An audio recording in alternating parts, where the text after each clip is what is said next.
কথায় বলে সব তীর্থ বারবার, গঙ্গাসাগর একবার। গঙ্গাসাগর হলো গঙ্গা নদী ও বঙ্গোপসাগরের মিলনস্থল, যা পৌরাণিক কাহিনী ও ঐতিহ্যে সমৃদ্ধ। রাজার সগরের নামে নামকরণ করা হয়েছিল এই দ্বীপের, সেখান থেকেই এর নাম সাগর দ্বীপ। এবং মকর সংক্রান্তিতে কপিল মুনির আশ্রমের কাছে লক্ষ লক্ষ পুণ্যার্থীর সমাগম ঘটে, যা কুম্ভ মেলার পরে দ্বিতীয় বৃহত্তম হিন্দু মেলা হিসাবে পরিচিত। প্রতি বছর মকর সংক্রান্তির সময় লক্ষ লক্ষ পুণ্যার্থী এখানে স্নান করতে ও কপিল মুনির আশ্রমে পূজা দিতে আসেন। আজকে আমরাও পুণ্য লাভের লোভে রওনা দিয়েছি গঙ্গাসাগরের উদ্দেশ্যে। আমরা একটা ফাঁকা রাস্তা, তুলনামূলকভাবে ফাঁকা রাস্তা দিয়ে যাব, নামখানা হয়ে। আপনি শিয়ালদা থেকে আসুন বা বাইরুতে আসুন, নামখানা হয়ে কিভাবে গঙ্গাসাগর সহজে পৌঁছানো যায় আর গঙ্গাসাগর মেলার এখন কীরকম অবস্থা, সেটাই আজকে আপনাদের ভিডিওতে দেখাবো। শেষ পর্যন্ত থাকবেন, আশা করি সমস্ত ইনফরমেশন দিতে পারবো। পাশে থাকবেন।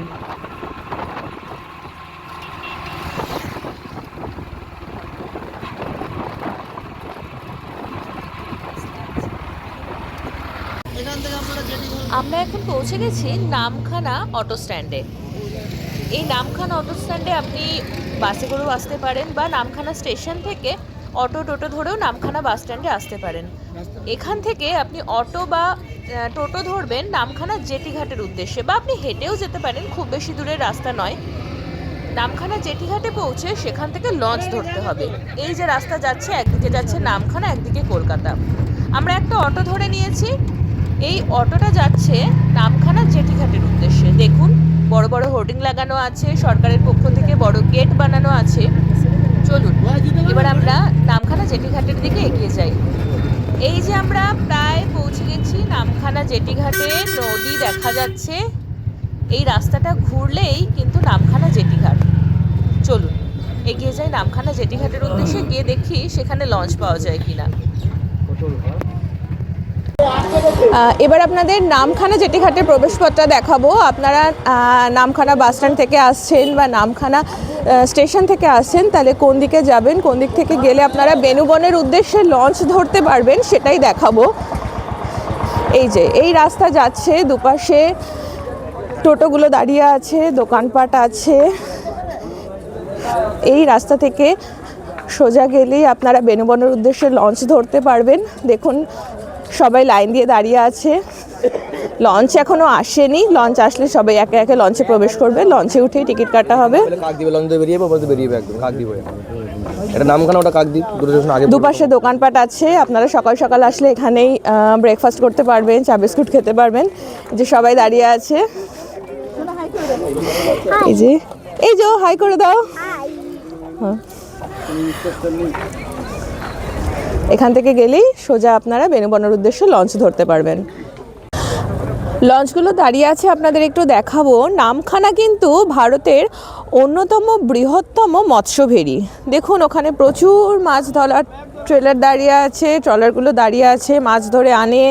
এখানে মাছ ঝাড়াই বাছাই হয়, মাছ বিক্রি হয়। এখান থেকে ভারতের বিভিন্ন প্রান্তে মাছ সরবরাহ করা হয়।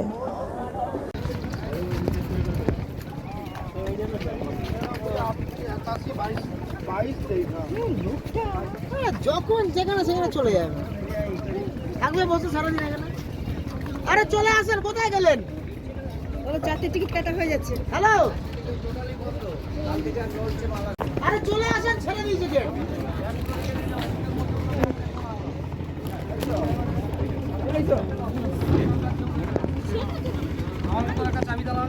তোলো তোলো, তুমি তোলো, এদিকে দেখতে হবে না, আমি আছি।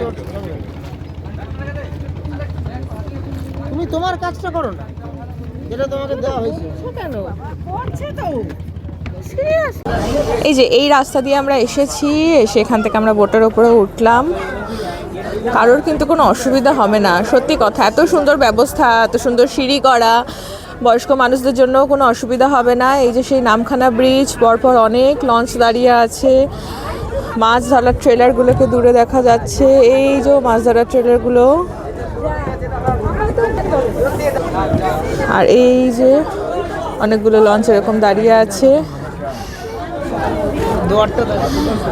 ছাদে কিন্তু ওঠা বারণ। দেখুন লেখা আছে প্রশাসনের অনুমতি ছাড়া ছাদে উঠবেন না, ভীষণ রিস্কি উপরে ওঠা।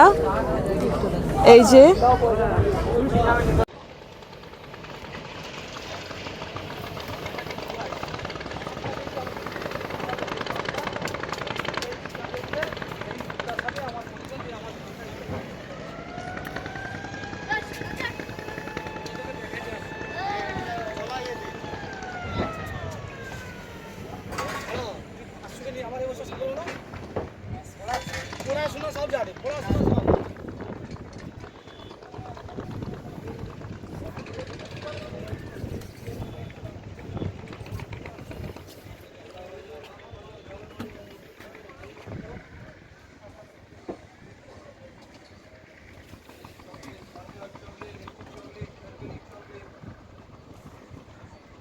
আমরা কিন্তু রওনা দিয়ে দিয়েছি, আমাদের লঞ্চ রওনা দিয়ে দিয়েছে বেনুবনের উদ্দেশ্যে। বেশ জোরে যাচ্ছে, দেখুন এই যে সেই নামখানা ব্রিজের নিচ থেকে আমরা যাচ্ছি, উপরে নামখানা ব্রিজ, নদীর উপর থেকে আমরা যাচ্ছি। দেখুন ওই যে মাছ ধরার ট্রেলারগুলো দাঁড়িয়ে আছে, আকাশ একেবারে নীল, নদীর জল ভীষণ পরিষ্কার, ভীষণ সুন্দর এক যাত্রা, এক অভূতপূর্ব অনুভূতি, ভীষণ সুন্দর এক যাত্রা। এই যে আমরা যাচ্ছি, দুপাশে গাছপালা,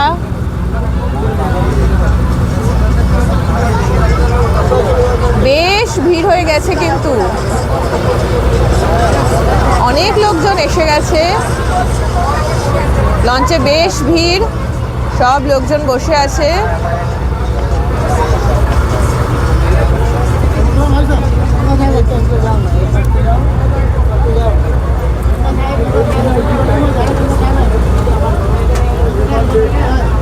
পাড়ের বেশ কাছাকাছি দিয়েই আমরা যাচ্ছি।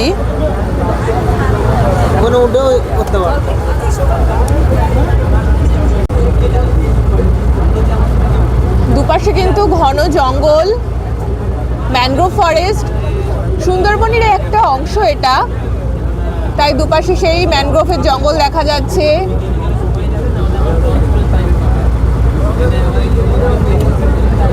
দেখুন আমরা যাচ্ছি, সামনে অসীম জলসমুদ্র, আকাশ এসে যেন মিশেছে, নীল আকাশ নীল জল মিলেমিশে একাকার। আমরা এগোচ্ছি বেনুবনের উদ্দেশ্যে, বেশ জোরে যাচ্ছে, জলরাশি ভেদ করে আমাদের লঞ্চ এগিয়ে চলেছে বেনুবনের উদ্দেশ্যে।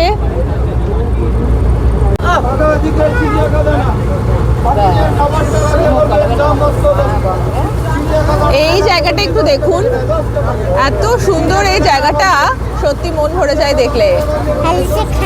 সিগেল পাখিগুলো এসেছে, দেখুন আমাদের সাথে সাথে উড়ে উড়ে যাচ্ছে, আর ওদের খাবার দিলে তো ওরা ভীষণ খুশি হয়ে যায়। কিছু মানুষ ওদের খাবার দিচ্ছে, ওরা সেগুলো খাচ্ছে। এই ভিউটা দেখুন, এই দিকটা দেখুন, বাকিদের খাবারটা লাগলে বলবেন।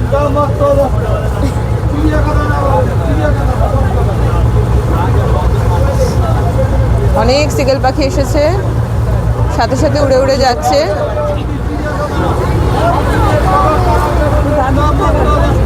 দেখুন উপরে উঠে এসেছি একটু, এখান থেকে আপনাদের একটু দেখাবো। চারিদিকে সুবিস্তৃত জলরাশি, কোনো দিকেই শেষ দেখা যায় না। এই দেখেই হয়তো বঙ্কিমচন্দ্র বলেছিলেন, আহা কি দেখিলাম, জন্ম জন্মান্তরেও ভুলিব না। সত্যি দেখার মতো দৃশ্য, সুবিস্তৃত জলরাশি, সিগেল পাখি উড়ে যাচ্ছে, এক মনোরম দৃশ্য, কোথাও শেষ দেখা যায় না। এই জলরাশির যেন শেষ নেই। আহা, মন ভরে যায় এই দৃশ্য দেখলে। পাখিগুলো উড়ে উড়ে যাচ্ছে, ভীষণ সুন্দর, ভীষণ সুন্দর। একটু ম্যানগ্রোভ ফরেস্টগুলো আপনাদের দেখানোর চেষ্টা করব। সুন্দরবনে তো একটা অংশ এটা, সেই জন্য দেখুন শ্বাসমূলযুক্ত যে গাছ, যেগুলোকে ম্যানগ্রোভ ফরেস্ট বলে, সেই গাছ দেখুন।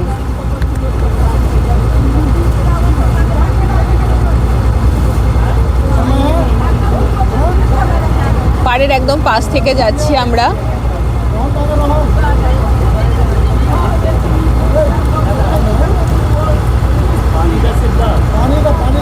বিশাল বড় বড় ঢেউ। এদিক থেকে যাওয়ার এই এক সুবিধা, জোয়ার ভাটার ব্যাপার নেই, সব সময় জল থাকে।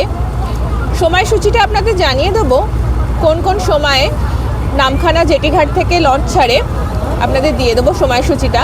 কিন্তু এখন মেলার জন্য 100 জন হলেই কিন্তু ছেড়ে দিচ্ছে। হাই, কেমন লাগছে তোমার লঞ্চে যেতে? কেমন লাগছে? ওয়াও, দেখো থামস আপ করে দেখাচ্ছে, ওর খুব ভালো লাগছে। সত্যি কথা, ভালো লাগার মতোই একটা যাত্রা। আমরা এখনো টিকিটটা কাটিনি। নর্মালি 40 টাকা করে ভাড়া থাকে, যদিও মেলার সময় ভাড়াটা বৃদ্ধি করে 85 টাকা করা হয়। প্রত্যেক বছর মেলা 10 তারিখ থেকে 16 তারিখ পর্যন্ত চলে জানুয়ারি মাসের। এবছর কিন্তু 8 তারিখেই মেলাটা শুরু হয়ে গেছে। এখনো টিকিট কাটিনি, টিকিট কাটলে আপনাদের বলতে পারবো যে ভাড়া আজকে কত নেওয়া হচ্ছে। আস্তে আস্তে কিন্তু জলরাশি বাড়ছে। লঞ্চটা ঘুরেছে ডান দিকে বেনুবনের উদ্দেশ্যে। দেখুন, অনেক দূরে চলে এসেছি আমরা, নামখানা থেকে বহু দূরে, প্রায় আধ ঘন্টা চলে এসেছি।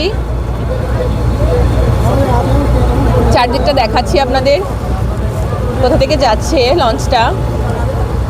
জলরাশির বুক চিরে চলেছে, জলরাশি ভেদ করে।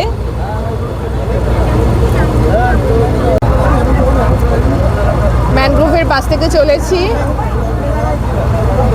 দেখুন নদীর পাড় কিরকম ভেঙে গেছে। কোনো এক সময় প্রাকৃতিক বিপর্যয়ের আঘাতে এই পাড় ভেঙে গেছে, যা মিশে গেছে নদীর বুকে।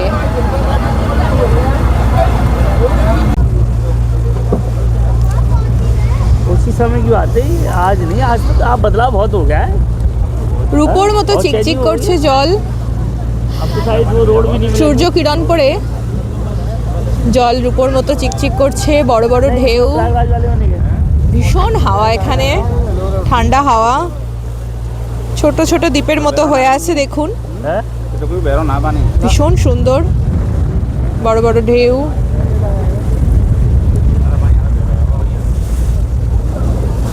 ঢেউগুলো একটু দেখাই, বিশাল বড় বড় ঢেউ।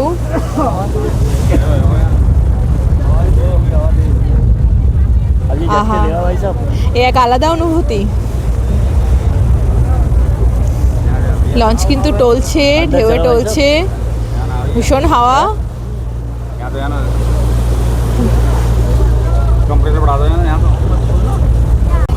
বিশাল বড় বড় জলের ঢেউ দেখুন। সমুদ্রের মধ্যে ঢুকে পড়েছি আমরা।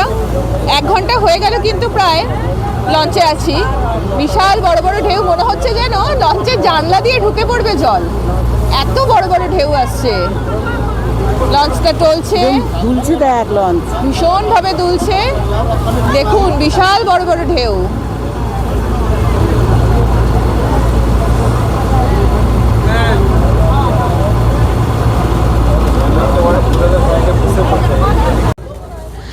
রাজা সগরের অশ্বমেধ যজ্ঞের ঘোড়া ইন্দ্রে চুরি করা ঘোড়ার খোঁজে তার 60,000 পুত্র চারিদিকে ছড়িয়ে পড়েন এবং কপিল মুনির আশ্রমে সেই ঘোড়া দেখতে পায়।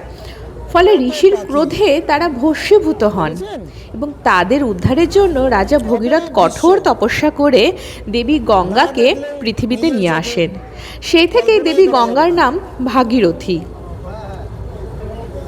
এককালে এখানে সন্তানহীন দম্পতিরা সন্তান হলে প্রথম সন্তানকে বিসর্জন করতেন, যা পরে লর্ড ওয়েলেসলি আইন করে বন্ধ করে দেন। গঙ্গা স্পর্শে সেই 60,000 পূর্বপুরুষের আত্মা মুক্তি পায়, তারা মোক্ষ লাভ করে। সেখান থেকেই হিন্দুদের মধ্যে প্রচলিত আছে যে গঙ্গাসাগরে এই পুণ্যতিথিতে স্নান করলে মোক্ষ লাভ পাওয়া যায়, যত পাপের অবসান হয়, পুণ্যলাভ হয়।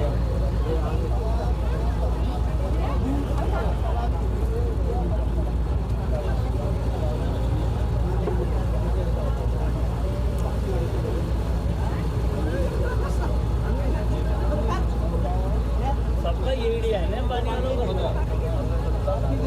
स्पीड से चल रहा है।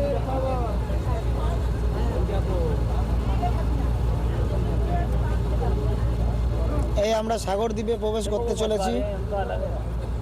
সাগর দ্বীপে আমরা প্রবেশ করতে চলেছি, প্রায় কাছাকাছি চলে এসেছি।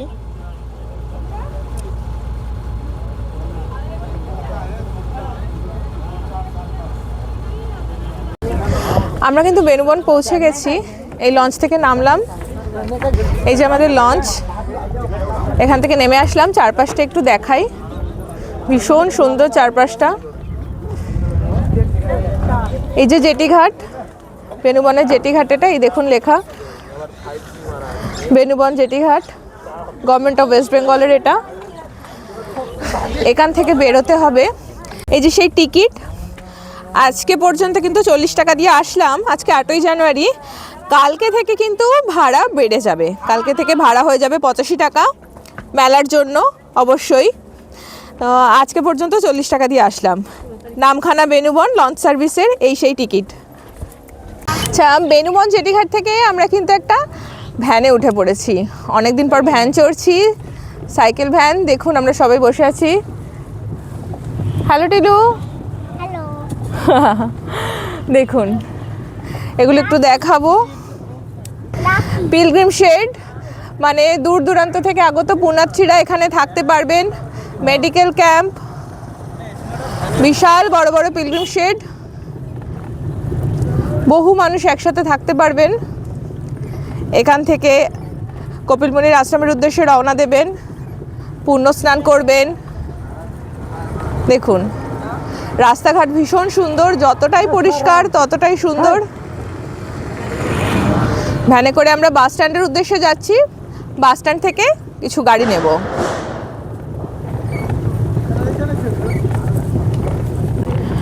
যেমনটা দেখাচ্ছিলাম জেটি ঘাটের ওখানেও যেমনটা ছিল, অনেক হোগলা পাতার ছোট ছোট ছাউনি দেওয়া ঘর ছিল। এই দেখুন অস্থায়ী জায়গা তৈরি হয়েছে, অস্থায়ী বাসস্থান পুণ্যার্থীদের থাকার জন্য। অস্থায়ী শৌচালয়, অনেক অস্থায়ী শৌচালয় নতুন তৈরি হচ্ছে। পিছনে আমাদের ম্যানগ্রোভ অরণ্য। দেখুন বাস স্ট্যান্ড আর 700 মিটার বাকি। রাস্তাঘাট ভীষণ পরিষ্কার, ভীষণ সুন্দর। মেলার প্রস্তুতি একেবারে শেষ পর্যায়ে। দেখি বাস স্ট্যান্ডে গিয়ে কি পাই।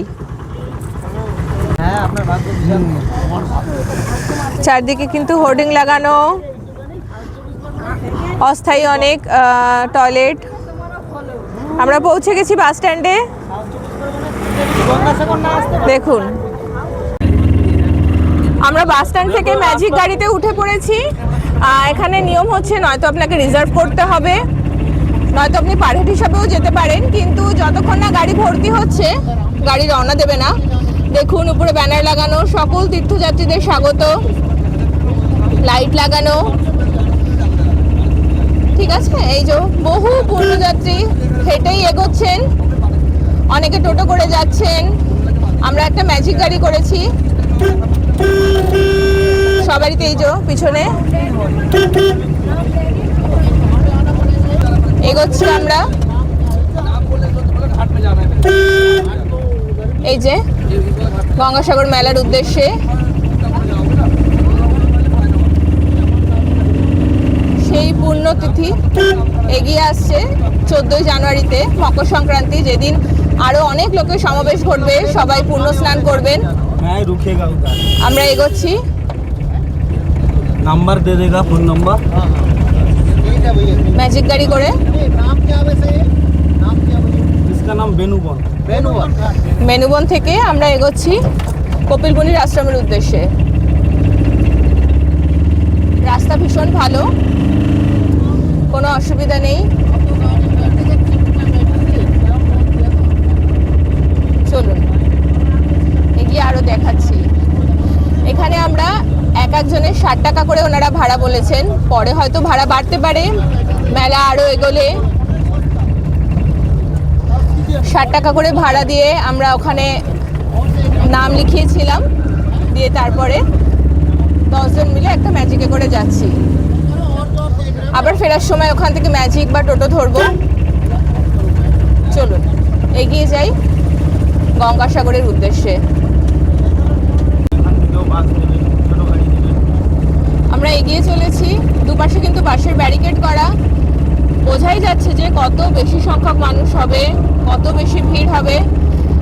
মেলার সময় সরকার থেকে এখানেও বাস দেওয়া হবে, ছোট গাড়ি দেওয়া হবে, বাস দিয়ে ঘিরে রাখা হয়েছে মেলায় আগত পুণ্যার্থীদের সুবিধার জন্য।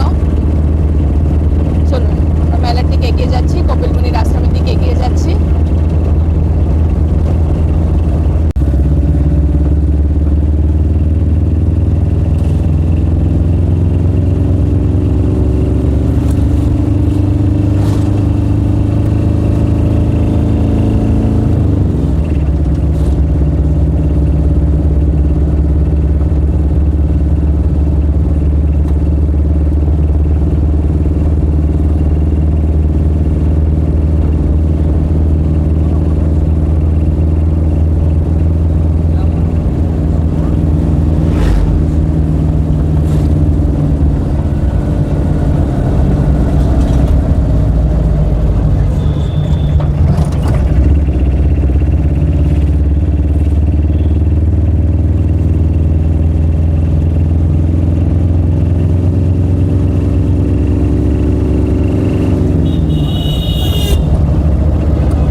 আমরা প্রবেশ করছি সেই মেলা প্রাঙ্গণের দিকে। বিশাল বড় গেট, সেখান থেকে আমরা ঢুকে চলে এসেছি। দেখা যাক গাড়ি করে কত দূর যাওয়া যায়। প্রচুর মানুষের সমাগম হয়ে গেছে। স্বর্গ আশ্রম, গঙ্গাসাগর রোড, নাম্বার 1, পশ্চিমবাংলার। এটাই লেখা আছে হিন্দিতে, ওয়েলকাম টু গঙ্গাসাগর মেলা 2026। দেখা যাক, আমাদের এখানে হয়তো নামিয়ে দেওয়া হবে। এখান থেকে আমরা কিছুটা হেঁটে যাব। এই যে গাড়ি রাখার জায়গা, ম্যাজিক গাড়িগুলো এখানে দাঁড়িয়ে আছে। দেখুন ডাব বিক্রি হচ্ছে, অটো স্ট্যান্ড। এখানে বিভিন্ন খাবারের দোকানগুলো এখানে আছে পরপর। এই যে মেলায় যাওয়ার রাস্তা, আমরা আস্তে আস্তে এগোচ্ছি মেলায় যাওয়ার দিকে। বহু মানুষের সমাগম ঘটেছে, কিন্তু বহু মানুষ চলে এসেছে। সব মানুষ হেঁটে যাচ্ছে কপিলমুনির আশ্রমের উদ্দেশ্যে। বহু মানুষ এসেছে। আচ্ছা, একটা মজার ঘটনা দেখাই। এখানে কিন্তু রুটি নিয়ে রাস্তায় অ্যাডভার্টাইজমেন্ট দেওয়া হচ্ছে। দেখুন, হাতে রুটি নিয়ে কার রুটি কত ভালো সেই নিয়ে কম্পিটিশন হচ্ছে। চলুন এগিয়ে যাই সামনের দিকে, চলুন। দুপাশে কিন্তু দোকানপাট, বিভিন্ন রকম জিনিস নিয়ে বসে আছে। এখানে খাবারের দোকান। চলুন আমরা এগিয়ে যাচ্ছি আস্তে আস্তে কপিলমুনির আশ্রমের দিকে, ঘাটের দিকে এগিয়ে যাচ্ছি। চলুন দেখাতে দেখাতে আপনাদের এগিয়ে যাচ্ছি। আমরা 1 নম্বর ঘাটের উদ্দেশ্যে। ওখানে সমস্ত পুণ্যার্থীরা পুণ্যস্নান করছেন। চলুন এগিয়ে যাই। এই যে গেট করা, বিশাল বড় গেট। এগিয়ে যাচ্ছি 1 নম্বর ঘাটের দিকে। বিভিন্ন অস্থায়ী ছাউনি তৈরি করা, কিন্তু চারদিকে দোকানপাট আছে। অনেক অস্থায়ী ছাউনি তৈরি করা, মানুষজন থাকার জন্য অনেক ব্যবস্থা আছে। দূর প্রান্ত থেকে যে সমস্ত মানুষরা আসবেন, থাকবেন, তার জন্য অনেক জায়গা। এই যে আমরা হাঁটতে হাঁটতে পৌঁছে গেছি। অনেক পুণ্যার্থী এখান থেকে জল সংগ্রহ করে নিয়ে যান সেই সবের জন্য। এখানে বিভিন্ন ধরনের পাত্র পাওয়া যাচ্ছে, দোকানপাট। এই যে গঙ্গাসাগর মেলা 2026 পৌঁছে গেছি আমরা। 1 নম্বর ঘাটের কাছে পৌঁছে গেছি। অজস্র মানুষ পুণ্যস্নান করছেন। দেখুন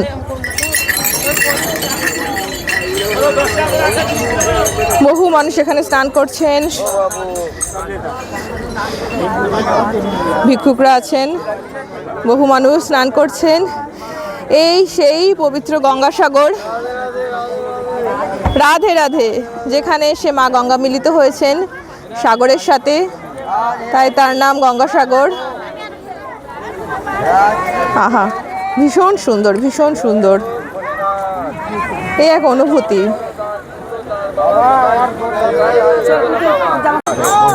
ভীষণ সুন্দর কিন্তু ব্যবস্থা করা আছে, দেখুন অজস্র মানুষ স্নান করছেন, সবাই স্নান করছেন, অনেক জায়গা স্নান করছেন, ছোট ছোট দোকানপাট, মানুষ স্নান করে মুখ খোলাপ করে উঠে আসছেন, পুণ্য অর্জন করে আসছেন।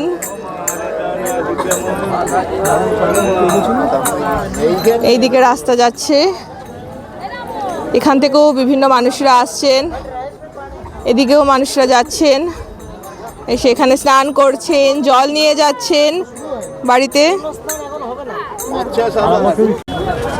আচ্ছা, আমরা কিন্তু পুণ্য স্নান সেরে ফেলেছি, ভীষণ লোভনীয় সেই পুণ্য স্নান, লক্ষ লক্ষ মানুষ যে কারণে আসছে ছুটে ছুটে।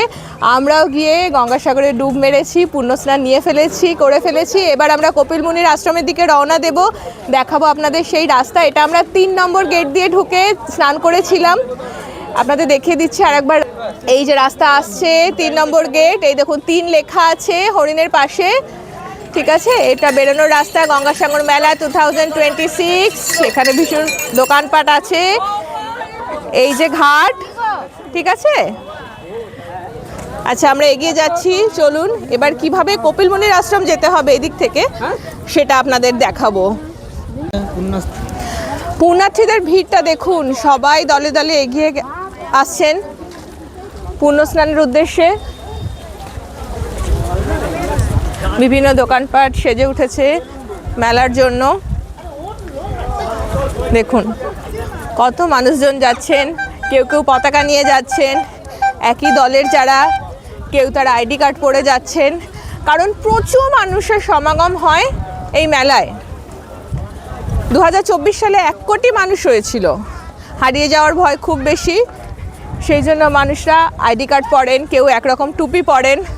দেখুন দোকানগুলো দেখুন, বাহ, ভীষণ সুন্দর সুন্দর জিনিস আছে, প্রচুর জিনিসপত্র মেলায়, বাচ্চাদের খেলনা, বিভিন্ন ধরনের জিনিস। মন্দিরে যাওয়ার রাস্তার সামনে কিন্তু পৌঁছে গেছি, চলুন মন্দিরে যাওয়ার রাস্তাটা দেখাবো আপনাদেরকে। এই পথ দিয়ে সোজা আসছিলাম 3 নম্বর ঘাট থেকে, এই যে দেখুন মন্দিরে যাওয়ার রাস্তা, গেট নম্বর 9, গেট নম্বর 10, মন্দিরে যাওয়ার রাস্তা। এই আমরা আস্তে আস্তে এগিয়ে যাচ্ছি মন্দিরের দিকে। পুজোর সামগ্রী, পুজোর উপকরণ এখানে বিক্রি হচ্ছে বিভিন্ন দোকানে। এখান থেকে আমরা মন্দিরে ঢুকবো, চলুন এগিয়ে যাই। গেট নম্বর 9 দিয়ে ঢুকলাম, এটা একটা বাজারের মতো, দোকানপত্র আছে, বিভিন্ন স্টল আছে, বড় মার্কেট। দেখুন পুজোর সমস্ত উপকরণ বিক্রি হচ্ছে, পুজোর জিনিসপত্র নেব আমরা এখান থেকে, তারপরে এগিয়ে যাব মন্দিরের দিকে। চলুন, পুজোর উপকরণ কিনে নিয়েছি আমরা দোকান থেকে, এই যে বেরিয়ে এসেছি। দেখুন বাবা ভোলেনাথ দাঁড়িয়ে আছেন এখানে, আহা কি অপূর্ব, ভোলেনাথ দাঁড়িয়ে আছেন। মন্দিরের রাস্তাটা দেখাচ্ছি, এই যে একদম সোজা রাস্তা, সোজা গেলেই মন্দির। চলো এগিয়ে গেলেই এই যে কপিল মুনির আশ্রমে আমরা চলে এসেছি, এই সেই মন্দির। দূর দূর থেকে লোকজন ছুটে আসেন, দেখুন এখানেও 2টো গেট আছে, গেট নাম্বার 2, গেট নাম্বার 1।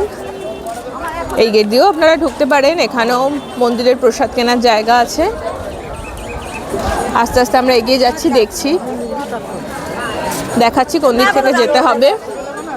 দেখুন এই যে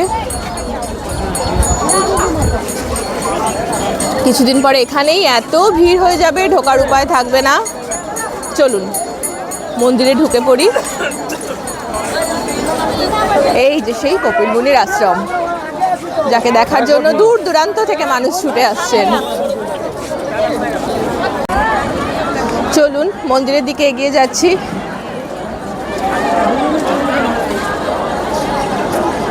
এই যে কপিল মুনির আশ্রম, এই সেই আশ্রম যেখানে কপিল মুনি তপস্যা করতেন। আসুন এন্ট্রি বলে লেখা আছে, এখান থেকে আমরা ঢুকি। রাধে রাধে। ভিতরটা একবার ঝটপট দেখিয়ে ফেলি আপনাদের।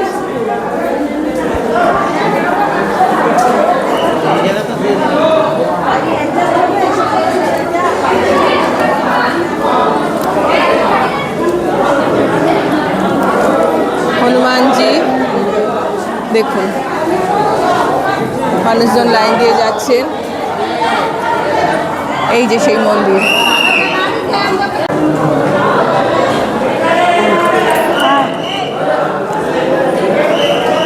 চলুন মন্দিরের দিকে এগিয়ে চলছি, মন্দিরের দিকে এগিয়ে যাচ্ছি আস্তে আস্তে। পূজারি পুজো নিচ্ছেন, মানুষকে সামনে এগোতে বলছেন। চলুন আস্তে আস্তে এগিয়ে যাই। এই দেখুন সেই কপিলমুনি, মা গঙ্গা।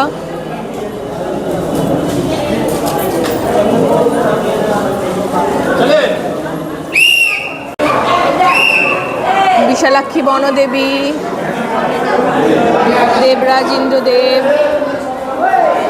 মা কালী, শিব পরিবার। আহা, অন্যরকম অনুভূতি। পুজো দেওয়া হলো, মন্দির দর্শন হলো।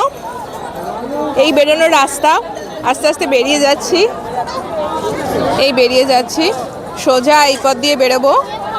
বেরিয়ে আবার গেট নাম্বার 9 বা 10 ওখান থেকে বেরিয়ে আমরা একটু খাবারের দোকানের দিকে যাব। দেখুন প্রচুর মানুষের সমাগম ঘটেছে, মেলা শুরু হয়ে গেছে। ভীষণ ভালো লাগবে আসলে। অনেক পায়রা, খাবারের দোকানপাট।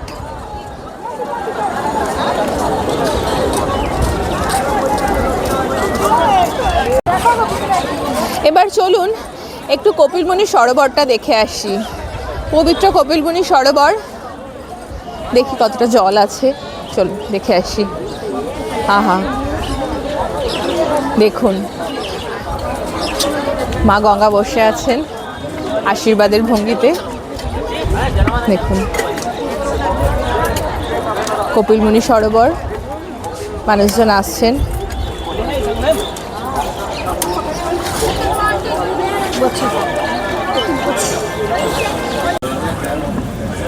পূর্ণ স্নান হয়ে গেছে, কপিলমুনির আশ্রমে গিয়ে পুজো দেওয়াও হয়ে গেছে। এবারে কিন্তু পেট পুজো। এখানে একটা হোটেলে এসেছি আমরা, হোটেলে এসে ভাত নিয়েছি, ঠিক আছে? সেই জন্য এবার আমরা খাওয়া দাওয়া করব। সবজি ভাত চলে এসেছে, ঠিক আছে? এবার আমরা খাওয়া দাওয়া করছি।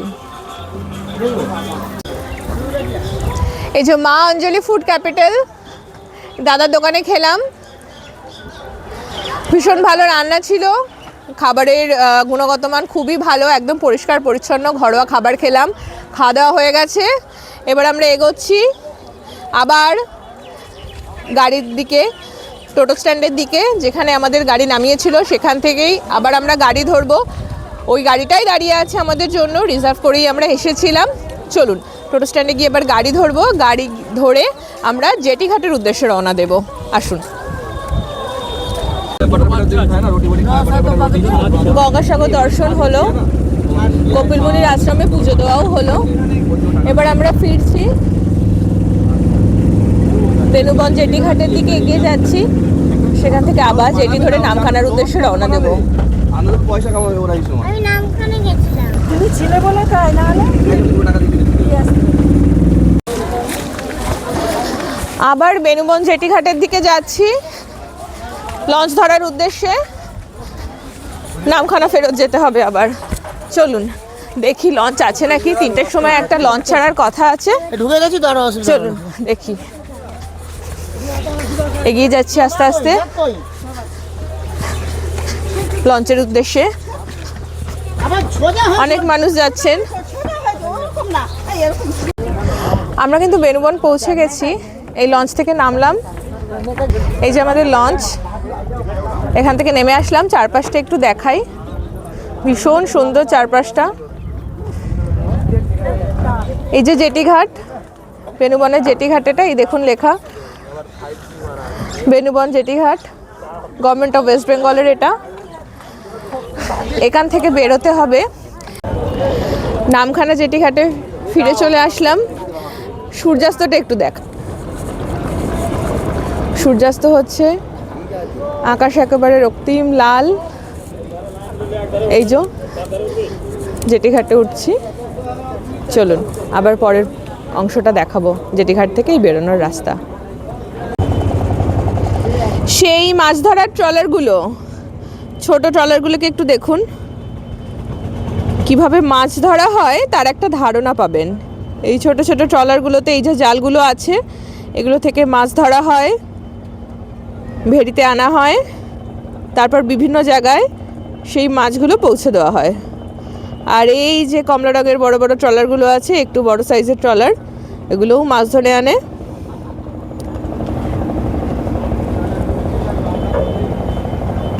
এই যে এই বেরোনোর রাস্তা, বেরোচ্ছি আমরা, এই যে বেরোচ্ছি।